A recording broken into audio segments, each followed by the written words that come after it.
This recorded lecture will be going over Chapter 35, the endocrine system, in the MedSurg textbook. The pituitary gland has two parts, the anterior pituitary, known as the adenohypophysis, and the posterior pituitary, known as the neurohypophysis. The heart is mid-chest and actually functions as an endocrine gland when it secretes the hormones atrial natriuretic peptide, or ANP, and B-type, or brain natriuretic peptide, or BNP. This picture can be seen on page 843, showing the endocrine glands. When the muscle is stretched, the heart will secrete hormones with a diuretic effect. We will remember that hormones are produced by the endocrine system and they have target organs on which they act. The principal actions of each of these hormones can be seen in table 35.1 on page 843. Any type of dysfunction of the pituitary gland will affect one or more of the hormones, as well as their target organs. The posterior pituitary gland does not produce hormones. Instead, it stores and then releases oxytocin and antidiuretic hormone, which are produced within the hypothalamus. The anterior pituitary produces hormones that are secreted into the bloodstream as a result of releasing hormones from the hypothalamus. The thyroid gland secretes hormones thyroxine, or T4, triiodothyronine, or T3, and thyrocalcitonin. T3 is the more potent form of thyroid hormone. Intake of protein and iodine is needed to synthesize both thyroid hormones.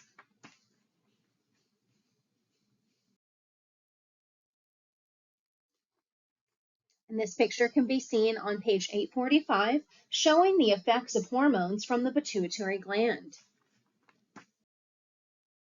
This picture can be seen on page 846, showing the effects of epinephrine and control of its secretion.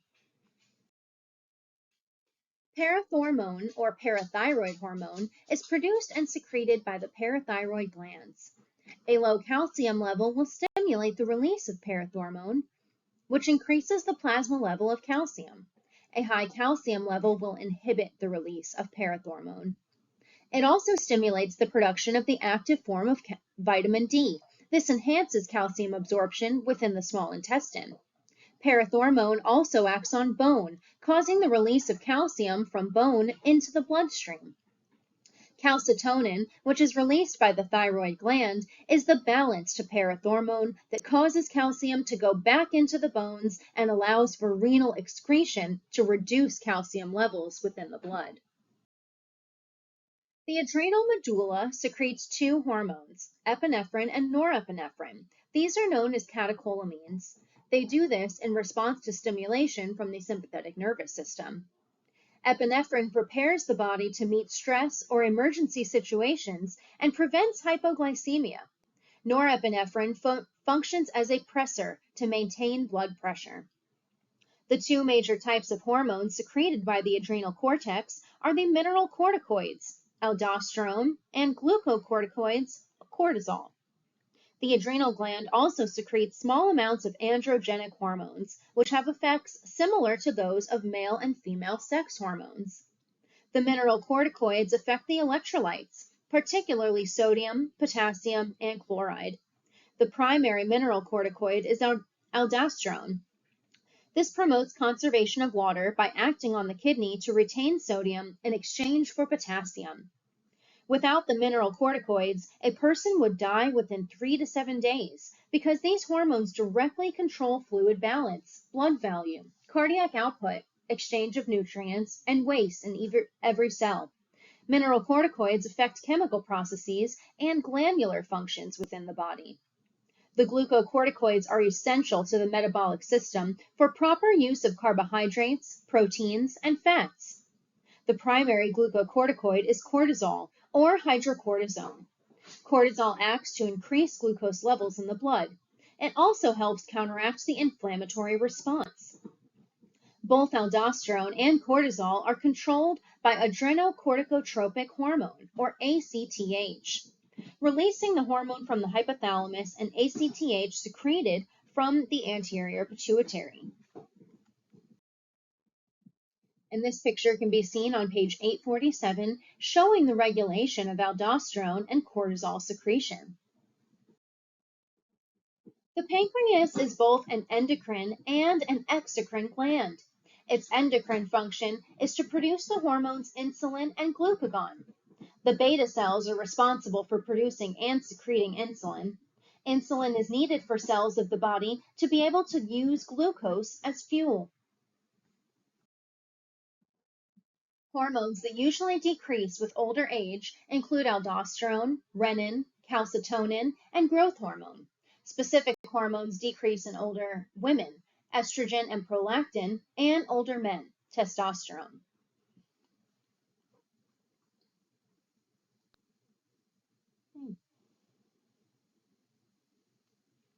Hormones that may increase with older age include follicle stimulating hormone, luteinizing hormone, norepinephrine, and ADH.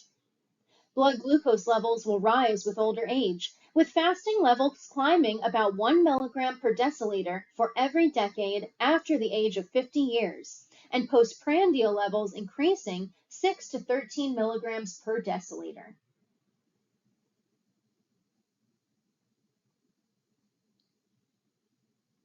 Although insulin levels remain unchanged with age, decreased glucose tolerance can occur due to changes in the cell receptor sites. Older adults can experience hypoglycemia more quickly than younger people, and they may progress to dangerously low levels of blood glucose before signs and symptoms become obvious. Although the thyroid hormone levels can decrease with age, the body can make up for this by decreasing the rate at which thyroid hormone is broken down. Therefore, resting levels of thyroid hormone are typically normal in the older adult. However, thyroid disorders are twice as common in older adults. Hypothyroidism is the most common thyroid disorder, especially in older women.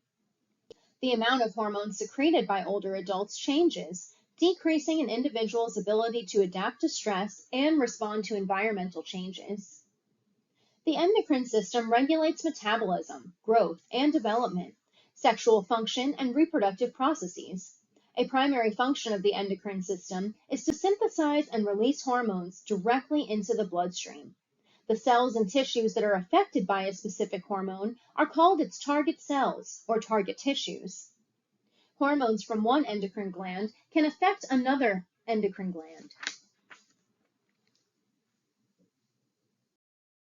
This picture can be seen on page 848, showing the process of blood glucose regulation. The endocrine system and the nervous system are the two major control systems of the body, and their regulatory functions are interrelated. The secretion of a particular hormone normally depends on the need. If an endocrine gland receives a message that its hormone is in short supply, it will synthesize and release more of that hormone. Remember that hormones operate on a negative feedback loop.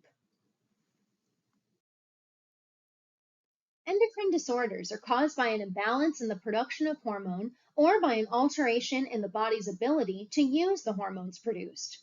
Primary endocrine dysfunction means that an endocrine gland is either over-secreting or under-secreting hormones. These situations are referred to as hypersecretion and hyposecretion. Tumor or hyperplasia of the endocrine gland can lead to hypersecretion. Hyposecretion is typically the result of destruction of endocrine glandular tissue by an inflammatory process or by another destructive mechanism that interferes with typical endocrine function. Infection, mechanical damage, or an autoimmune response could cause such an inflammatory response in a gland. Secondary endocrine dysfunction can occur from factors outside of the gland itself. This would include medications, trauma, hormone therapy, and other factors. Such dysfunction can be temporary or permanent. Preventing the most endocrine disorders is not possible through lifestyle changes. However, there are some dietary considerations regarding the thyroid gland that could be beneficial. On page 849, see the green health promotion box about preventing goiter. Goiter, which is an overgrowth of the thyroid gland, can be prevented by sufficient intake of iodine. Iodine is available in foods grown near the ocean and in seafood. Iodized salt is the major source for most people. Tests of the endocrine system are performed on blood samples, on urine samples, or by scans, ultrasounds, radiographs, or MRI. Abnormalities in the thyroid gland activity are among the most common endocrine disorders. To detect abnormalities, a group of tests, called a thyroid panel, will be performed. A thyroid panel measures TSH, T4, T3, thyroid antibodies, calcitonin, and thyroglobulin. These tests can also be ordered individually. A diagnosis of diabetes mellitus will be based on one of four abnormalities. Symptoms of diabetes mellitus could be identified with a random glucose level greater than or equal to 200 milligrams per deciliter. 2. A fasting glucose level greater than or equal to 126 milligrams per deciliter. 3. A hemoglobin A1C level greater than 6.5%. Or 4. A glucose tolerance test revealing a postprandial glucose greater than or equal to 200 milligrams per deciliter. This should occur 2 hours after 75 grams of glucose has been administered. In a glucose tolerance test, the patient will be given a set amount of glucose to evaluate insulin secretion and the ability to metabolize that glucose. The hemoglobin A1C test can measure blood glucose over a period of many weeks. Healthcare providers will use A1C test results to prescribe adjustments to a patient's treatment program for managing diabetes. Fructosamine assay is another test to monitor control of glucose over time. The fructosamine assay will monitor blood glucose over a shorter time frame than the A1C test because it measures sugar attached to the protein albumin, which has a shorter lifespan than hemoglobin. The fructosamine assay test could be indicated for type 2 diabetes mellitus.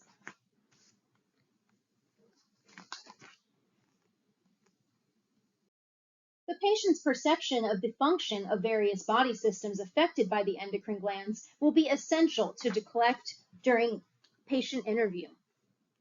Planning care for a patient with an endocrine disorder will depend on the type of disorder that the patient has. Stress will have a direct effect on endocrine function. Therefore, measures to help the patient decrease stress should be planned. General nursing goals for patients with an endocrine disorder include the prevention of injury, maintenance of fluid and electrolyte balance, early identification of hormone imbalance, reduction of stress, use of effective coping mechanisms, knowledge of self-care, tolerance for physical activity, promotion of normal bowel function, improvement of mental emotional status, and integration of body image. Evaluation can be accomplished by determining whether symptoms are resolving and by laboratory testing to determine whether treatment of the endocrine problem is effective.